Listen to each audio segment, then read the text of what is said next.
Και τώρα, έτσι όπως κατάντησα, κοίτα το κατάσταση, κοίτα, πραγματικά. Έχω βγει βόλτα στην Παρικιά. Θα πάω στην Κατονταπηλιανή Γονιπετής να ανάψω κεράκια για όλους μας. Αυτή τη στιγμή δεν έχει ζέστη, όχι. Είμαι στην Ισλανδία, απλά έχει λιακάδα. Όλα είναι τέλεια, τέλεια.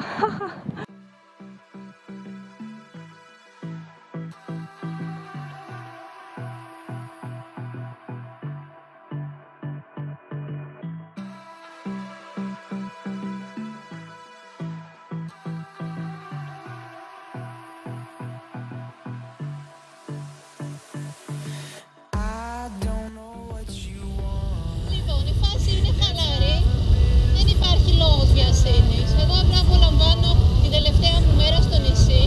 Ήρθα για 3 μέρες. Τις 2 έκατσα και ξεκουράστηκα απίστευτα. Σχεδόν δεν μετακινήθηκα, θα έλεγα. Ήταν κάτι το οποίο το είχα πάρα πολύ ανάγκη. Και σήμερα αποφάσισα να βγω βόλτα να κάνω το Tour de Paros. Η Paros, να ξέρετε, μπορείς να κάνεις φτηνές διακοπές, γιατί εγώ είμαι στην budget side, θα έλεγα, και ο λόγος είναι όχι ότι δεν είναι θέμα, θέλω να μπορώ να κάνω και άλλα ταξίδια. Υπάρχουν κάποιοι οι οποίοι θα κάνουν ένα ταξίδι στη χρονιά, ενδεχομένως στην άδειά του στον Αύγουστο, θα χαλάσουν 500 ευρώ, δεν ξέρω κι εγώ πόσο, εγώ καμία σχέση. Προσέχουμε για να έχουμε. Πιστεύω ότι στο ταξίδι δεν χρειάζεται να κάνεις έξοδα, δεν χρειάζεται πολυτέλειες. Εντάξει, βέβαια ο καθένας προσαρμόζει το ταξίδι σύμφωνα με τις ανάγκες του. Όταν αλλάζουν τα σχέδια, γιατί εγώ είχα σκοπό να πάω στην Παρικιά και να πάρω ψαθούλα. Είχα ψάθα, αλλά εντάξει δεν χώραγε στην τσάντα. Και υπάρχει ένα έξτρα σεντόνι στο χώρο που σου δίνουν, το παίρνεις. Αυτά είναι τσαντιροτίψ. Παίρνα γιατί έχω συζήτηση εδώ με τα παιδιά.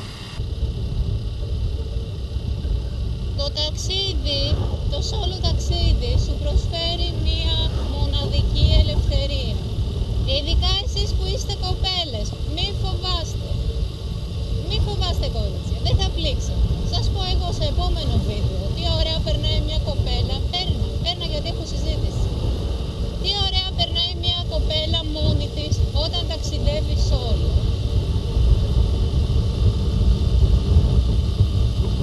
Η αλήθεια είναι ότι έχει λίγο αέρα σήμερα.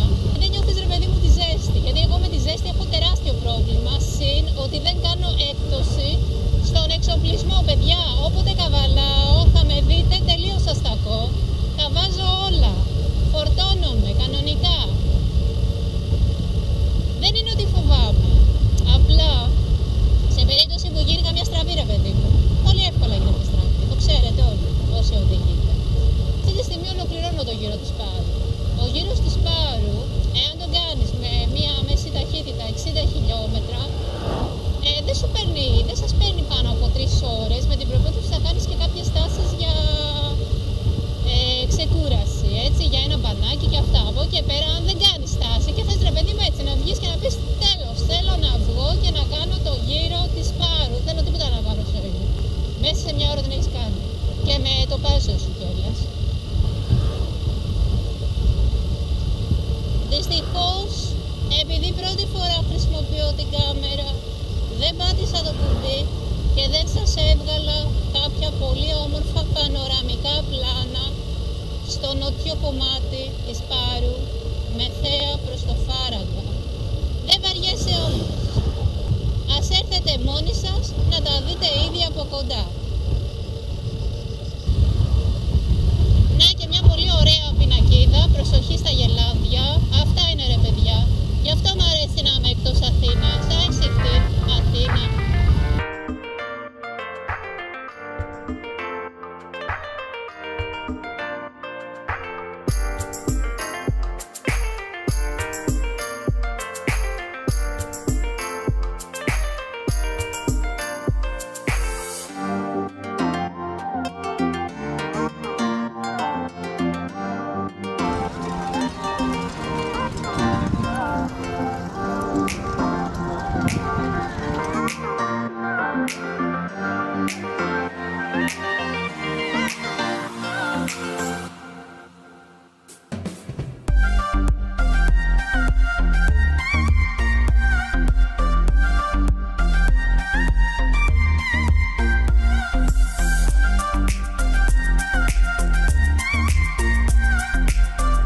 Είμαι στο γραφικό λιμανάκι στην Άουσα και επειδή νηστικό αρκούδι δεν χορεύει και υπάρχει ένας απαράβατος κανόνας ότι δεν πρέπει να αφήνουμε αποθυμένα, γιατί εγώ δεν είχα ξαναέρθει.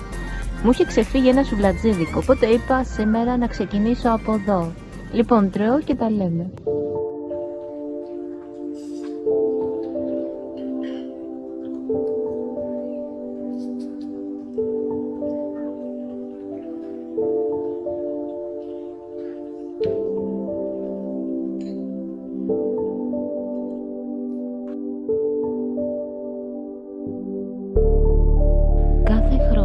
Στις 23 Αυγούστου είναι η επίσημη γιορτή της Νάουσας και γιορτάζεται με μεγαλοπρέπεια.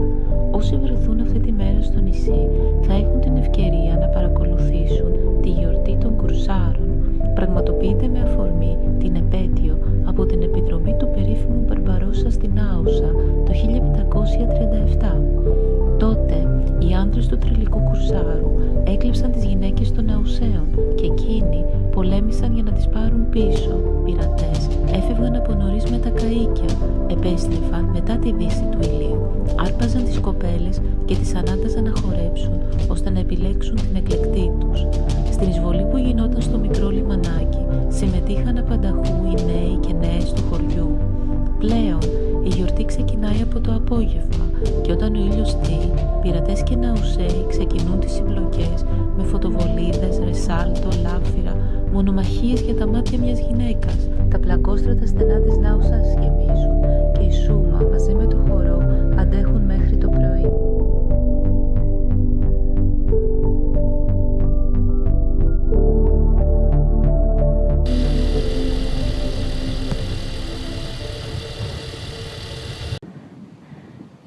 Tour de Paros, τέλος.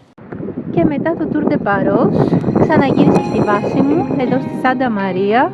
Έφτιαξα και την καφεδιά μου γιατί πραγματικά βαρέθηκα να πληρώνω 4 ευρώ τον καφέ. Ο άνθρωπος έχει κλείσει το μαγαζί του, λέει καλό χειμώνα.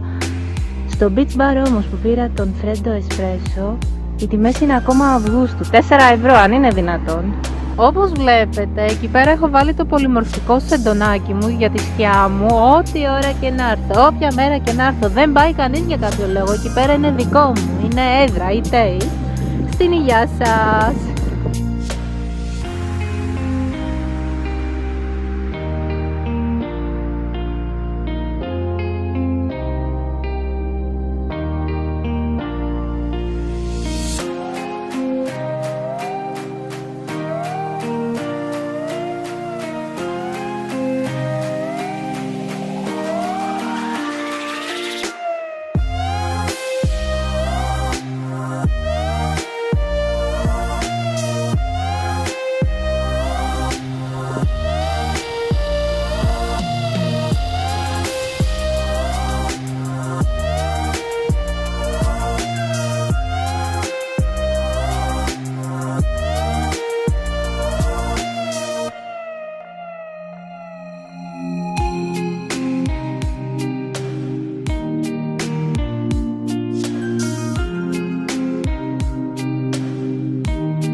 Καλοκαιρινές διακοπές του ταπ τουρου για πάντα. Καλοκαιρινές διακοπές του ταπ τουρου για πάντα.